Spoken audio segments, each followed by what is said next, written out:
పర్యావరణాన్ని కాపాడాలని ఒక ముఖ్య ఉద్దేశంతో మన లయన్స్ క్లబ్ మన కిసాన్ నగర్ మరియు ముక్కాల్ బాల్కొండ లయన్స్ క్లబ్ ఆధ్వర్యంలో మన జ్ఞానసాగర్ గారు మరియు మన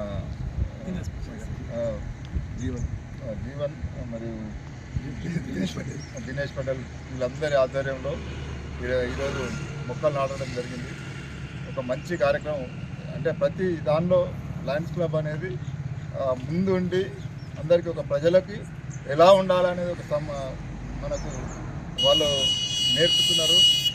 ఒక మెసేజ్ అనేది సొసైటీకి మంచి మెసేజ్ ఇచ్చి ప్రతి ఒక్కరు కూడా ఒక మొక్క నాటి మన పర్యావరణాన్ని కాపాడుకోవాలి. దాన్ని కూడా గుర్తించి ఈరోజు ఇక్కడ చేపట్టినందుకు మన లయన్స్ క్లబ్ ముక్కాల్ బాల్కొండ వారికి ధన్యవాదాలు తెలుపుతున్నాం. ఇక్కడికి ఇందులో పార్టిసిపేట్ చేయడానికి మాకు అవకాశం ఇచ్చినందుకు మరొకసారి మన అందరికీ లయన్స్ క్లబ్ వారికి ధన్యవాదాలు.